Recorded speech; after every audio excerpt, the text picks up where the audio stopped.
刚好像工作很长的时间都是在做什么？ жана саундтрек түсүрдүк, бейнебаян. Бұйырса, алдағы уақытта назарларыңызға ұсынатын боламыз. Көңілдеріңізден шығады деп ойлаймыз. Барынша жұмыс жасадық бүгін. 其实这段时间已经很忙了，因为还在准备歌手的这些，然后现在还在进行另外一项工作。是不是这段时间一直就是还挺忙的？ Қарбаласпын деп айта алмаймын. Өйткені ол менің күнделікті өмірім. Мен бірде-бір күнім бос болмау керек. Бос болып қалса, мен үйде отыра алмаймын.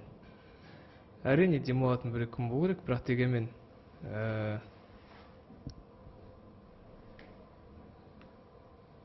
бір күн жұмыс жасап, екі күн демалып, бір күн жұмыс жасап, екі күн демалып жүретін жандардың қатарында емеспін мен.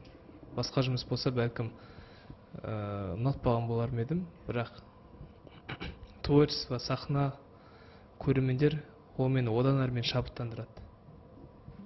刚刚也看到李满熙用中文录了那个 ID， 然后就觉得中文对他来讲好像也还蛮有难度的。现在最近他有没有一些那个就是说的比较溜的中文？ Мяу, мяу, мяу, мяу. Қытай тілі әрине ең қиын, ең бай тілдердің бірі. Және де Қытай тілін үйреніп алсам, меңгеріп алсам, өте қуанышты болар едім. Өйткені қазір барлық творчеством енді Қытай мемлекетінен басталып жатыр.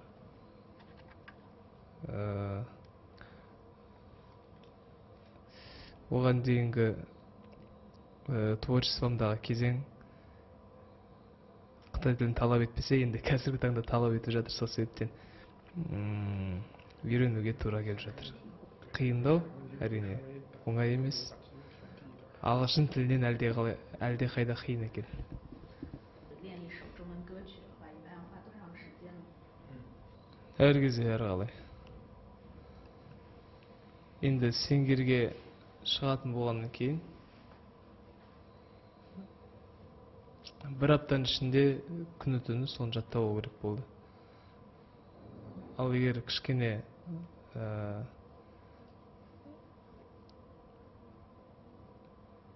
еркіндік болғанда, енді сахнаға алып шығатын дүние емес, саундтрек болғанда, әрине бір аптадан көп уақыт бересің. Аз дегенде бір 2 апта қатарынан жаттауға мүмкіншілігім болады. Ал енді 5-6 күн ішінде, бір аптаның ішінде сенгерге шығаратындай бір жағдай болып тұрғанда, күні түні соны ойлап жүресің. 有人觉得学语言好像就是学到做梦的时候都可能会讲那个中文，他会不会说就是也学到那种神经紧张的时候？ түсімде көре алатын болсам, мен түсімде көрген болар едім де, көбірек есімде қалатын еді, сол кезде ұйықтап жатқандары. Ал түсімде көрмеппін енді. Бірақ ұйқыдан тұрғаннан жатып қалғанша дейін ойлайтыным, мысалы Чуинон әнін жаттаған кезде біраз қиналдым енді. Және де кеше мама туралы ән, Ханхон әпкеміздің репертуарынан тамаша әнші, тамаша ән, керемет әншінің репертуарынан ән орындау өте қиын. Сол себептен барынша тырыстым, сөзіне ерекше мән беруге тырыстым. Бірақ енді басқа адамдар үшін, Қытай тілін білетін адамдар үшін ол белгілі бір сөз мағынасы бар болса, мен үшін әннің толықтай мағынасын білемін де, бірақ та дегенмен әрбір сөздерді жаттау қиынға соғады. Өйткені мен үшін ол әріптердің жиынтығы болды. Енді біраз қиындау болды, сөзін шыны керек. Осы сәтті пайдаланып рахмет айтқым келеді. Ханхон әпкемізге үлкен рахмет айтқым келеді. Жаңағыда Өздеріңіз де көрген болсаңыздар, байқаудың басында телефон шалып, бәріңіз ол кісіні былтырғы жеңімпаз екенін бәріңіз де білесіздер. Сингер жобасының жасы менен үлкен болса да құрмет көрсетіп, кішіпейілдігін танытып, үлкен басын кішірейтіп, звондап, жақсы сөздерін айтып, қанат бітіріп, шабыттандырып, ақ тілегін тілеп сөйтіп жатты.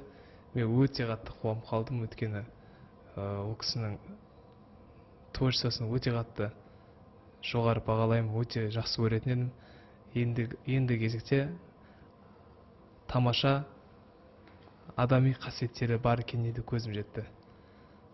Сол себептен үлкен рахмет айтамын. 像天亮了，还有那个邱意浓这些作品是迪玛希自己选出来的呢，还是有参考谁的意见？ өзім таңдадым. Негізінде осы уақытқа дейін мен қандай ән айтқым келеді, өзім білемін оны. Ешкім келіп мына әнді айтасың болды деп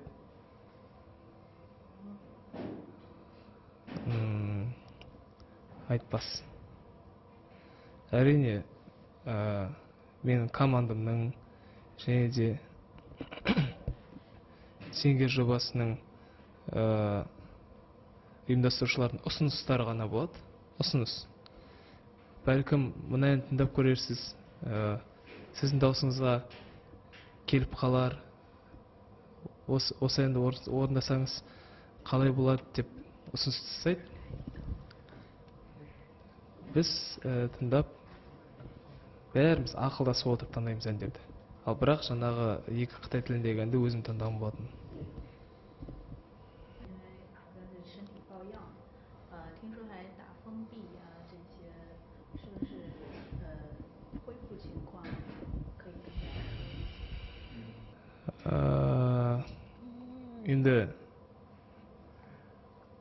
әңгімені былай бастайық. Біз бәріміз де ет пен сүйектен жаралған адамбыз. Мен шын жүректен барша тыңдармандарыма үлкен рахметімді айтқым келеді. Құшақ жайып бәріңізді осы тұрғанда сүйіп жатырмын. Сіздердің осы алаңдауларыңызды көріп, өзім қобалжып кеттім. Сіздердің осылайына қатты жүректеріңізге қабылдап жатқандарыңыз. Сіздерге үлкен рахмет. Осынау тыңдармандарым барында мен бұдан кейін барынша ауырмауға тырысатын боламын. Әрине,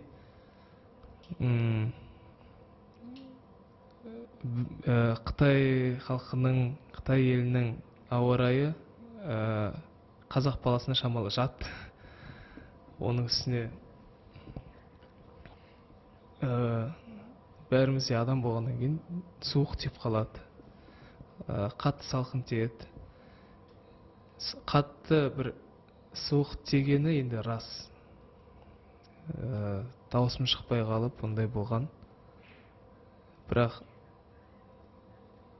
сол күні кешке байқау болатын еді. Таңертеңгісін тұрсам, даусым әлі жоқ. Сол байқауға бір күн қалғанда қатты суық тиіп, қатты температура теріп, температурам, ыстығым көтеріліп ауырып қалдым. Ал кешке байқау болатын болғаннан кейін амалсыздан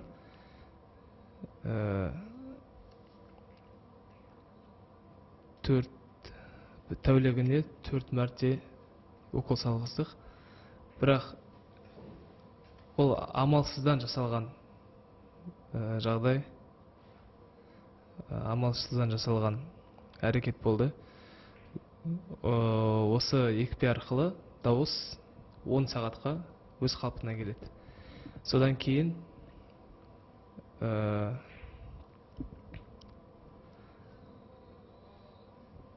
адамның ауырғаны әлі, ол ауырғанды емдеп жіберетін нәрсе емес, тек 10 сағатқа ғана қалпына келтіреді, белгілі бір концертке шығу үшін. Сондай әрекетке баруға бел будық. Енді қазір таңда маған айтқаны сол 3 апта көлемінде дауыс қалпына жайлап келетін болады деп айтты. Мен әлі сол 3 аптамды күтіп жүрмін. Ал бірақ та осы уақытқа дейінгі мен неге сахнаға шықты десеңіздер, мен ауырып тұрсам да фонограмма қосып қойып айтқым келмейді. Ауырып тұрсам да халықтың алдында барынша шынайы бет-бейнемді көрсеткім келеді. Бірақ енді сіздер оны қатты жүректеріңізге қабылдапсыздар.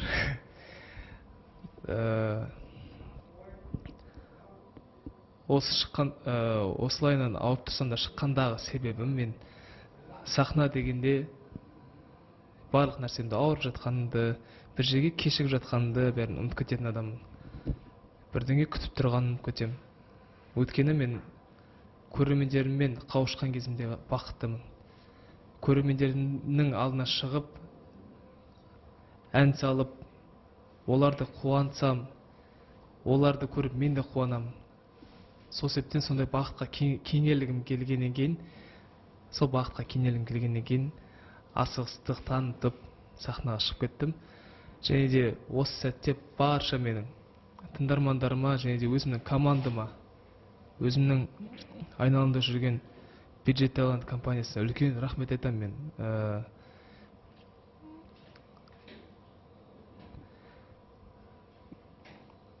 Алды-артыма қаратқызбай,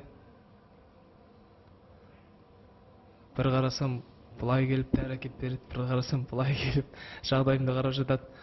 Барша ынтасымен мені демеп, ауырған кезімде жанымнан табылды.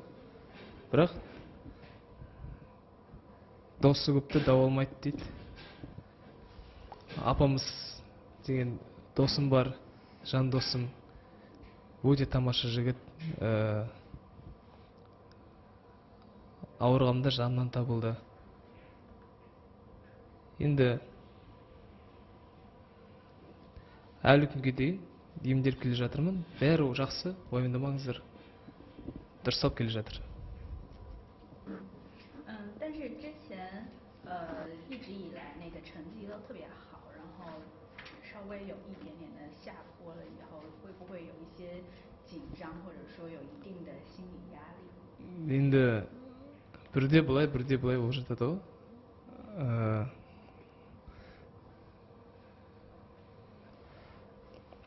Бірінші орынды 3 мәрте алдым. 3 мәрте, 4 мәрте ма, 3 мәрте ма әйтеуір алдым. Ол мен үшін ондай қатты бір басты нәрсе деп айта алмаймын. Өйткені 5-ші орын болса да әлеуметтік желілерден қарасаңыз, көрермендердің дауысы өте жоғары деңгейде болып жатыр. Мен үшін ең бастысы сол қалың көрерменнің көңілін ашса. Ал Сингер жобасының мен өзімді жеңімпазмын деп атай аламын. Өйткені тіпті мен екінші айналымнан шығып кетсем де жеңімпаз болған болар едім. Өйткені осы жоба арқылы мен көптеген тыңдармандар таптым. Көптеген елдерде менің атым атала бастады. Осы жоба мен үшін ең басты бір мақсатын орындады деп айтуға болады. Сол себептен мен қазіргі күннің өзінде жеңімпазбын. Ұйымдастырушыларға, жобаның продюсерлеріне үлкен шексіз рахмет айтқым келеді, алғыс айтқым келеді. Мен бағымды ашты. Енді жоба аяқталуға сәл пәл қалды. Әрмен қарай тырысып бағамыз. Осы жобада кім жеңіп кетсе де, менің ойымша бәрі де әбден лайық. Жобаның бастапқы айналымдарында шығып кеткен әншілердің өздері де жобаның жеңімпазы атануға лайық. Өйткені өздеріңіз қарап отырсаңыздар, бәрі қарапайым, бәрі тамаша әншілер. Адами тұрғыдан тамаша. Сол себептен біз бәріміз де жеңімпазбыз. Осы сингер жобасының барлық қатысушылары жеңімпазбыз.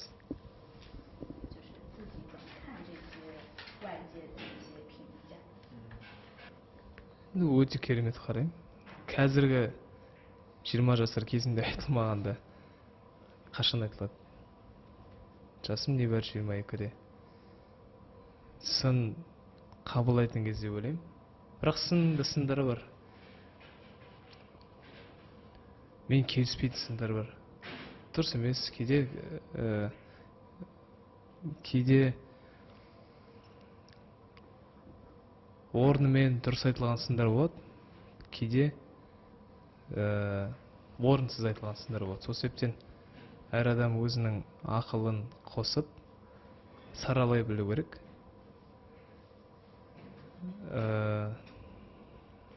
Егер де халық айтып жатса, қалып айтпайды. Бәлкім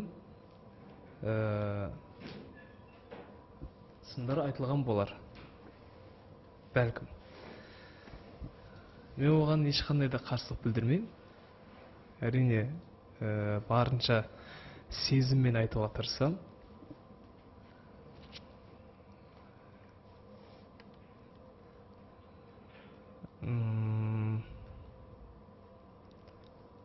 Менің айтқым келгенін түсініп жатқан көрермендер бар. Егер олар болмаса, егер де мен сезімді қоспай орындаған болатын болсам, бәлкім мен жобаның аяғына дейін жетпеген болар ма едім. Осында ойлам қарауға болады. 其实这是第一次参加中国的一个竞技类的音乐节目。相比之下，就是范希自己觉得和其他的比赛有些什么不一样的地方吗？ әрбір байқау тіпті әрбір байқау емес, әр сахнада өнер көрсету менің жасымда маған тәжірибе болып жиналады. Ең алдымен I'm Singer жобасы басқа байқауларға қарағанда ерекшелігі оның ұзақтығы. Оның өту мерзімі 2-3-4 кезеңнен емес, 10-нан астам кезеңнен тұрады. Және де мен үшін ең қиынға соққаны ол әрине туған елден таса жүру. Осынша уақыт. Мен ең алғашқы өмірімде осынша уақыт туған елден аттап, қалай айтсам болады, басқа елде осынша ұзақ уақыт жүреді екенмін. Маған сәл емес енді, біраз қиындау болды басында. Әлі күнге дейін үйренісіп қалсам да, үйдегілер не істеп жатыр екен, Астанада жүргенде қалай болатын еді деп сөйтіп ойлаймын. Бірақ шын жүректен Қытай халқына үлкен рахмет айтам. Барынша қолдап, темеп, көңілімді аулап,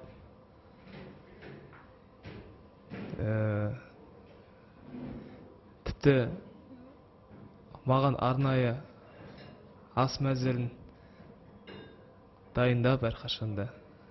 Мен жей алатын тағамдардың бәрін жасап беру сөйтіп жүреді қасындағы командам. Сол себептен маған жеңілдеу болып жүрген болар. Ал ұқсастығы басқа байқауларға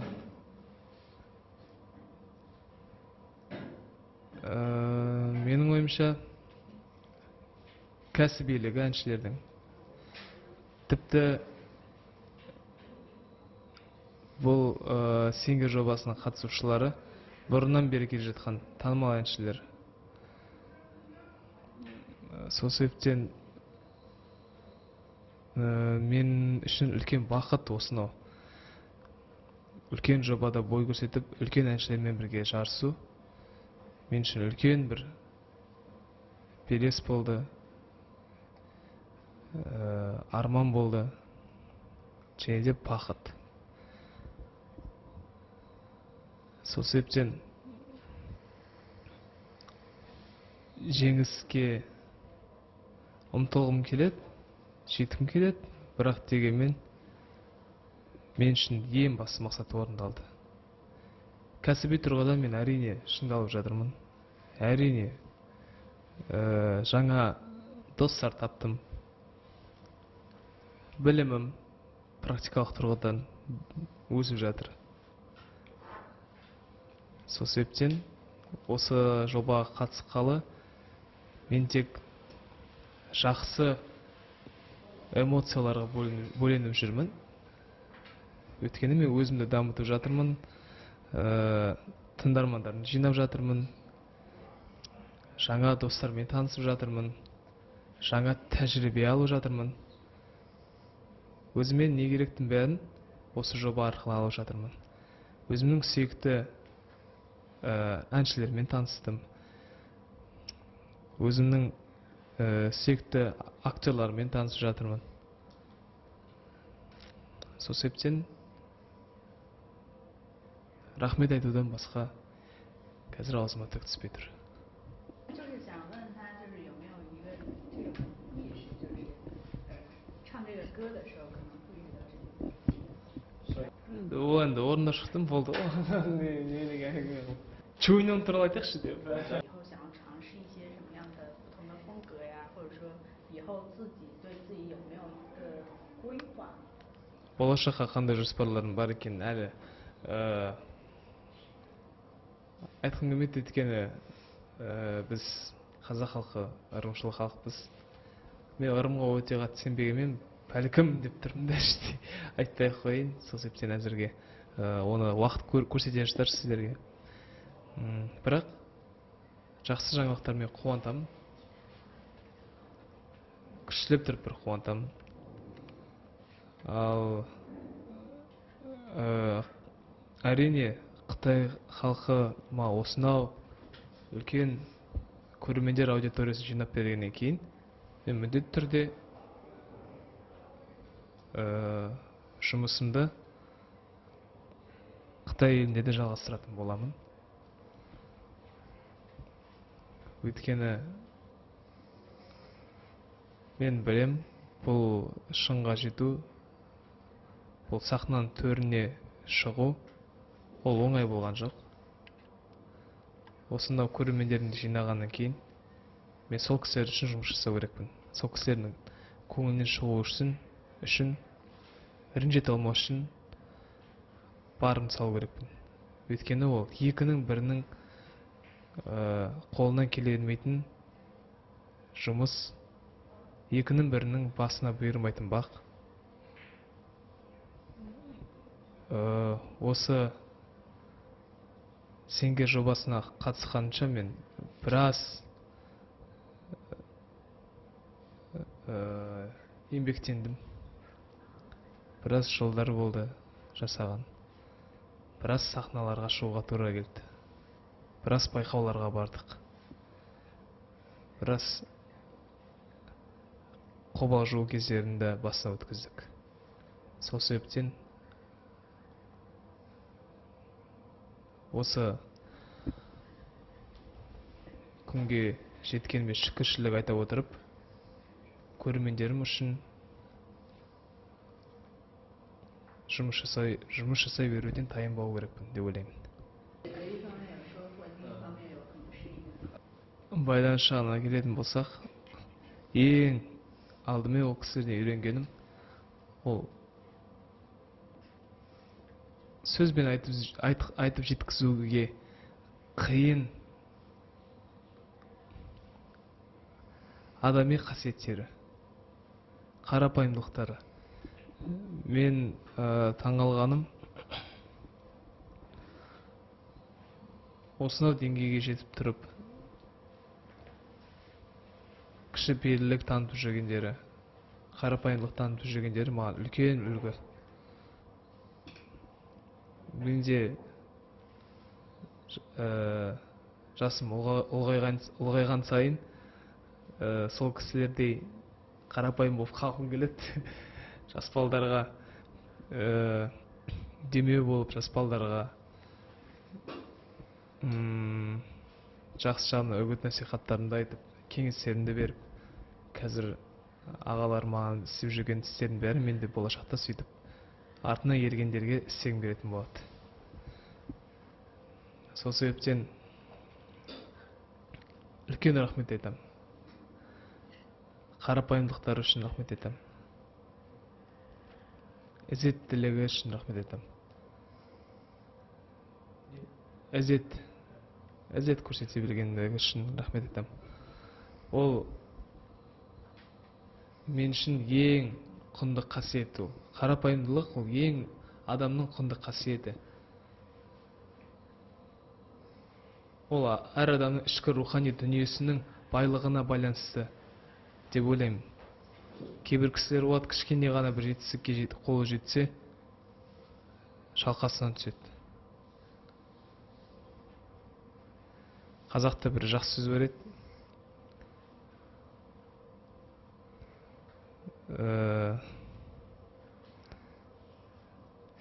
Әттеңіне есіме келмей тұр осы жерде. Бірақ та айтқым келгені сол қарапайым болып қалу керек. Қарапайым болып қалған ең әдемі қасиет деп ойлаймын мен. Тіл деп па? Ал басқа жеріне келетін болсақ,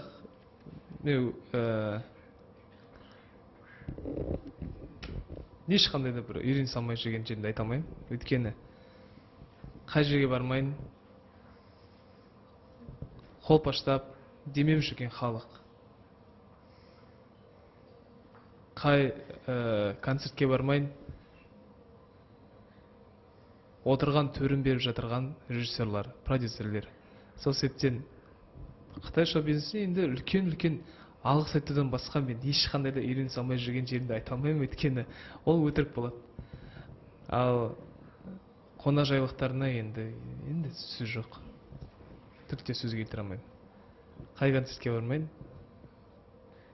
бәрі жылы шыраймен, қонақжайлықпен, көрермендерін айтсаңыздар, енді көрермендерге енді сөзбен жеткізе алмаймын мен қазір.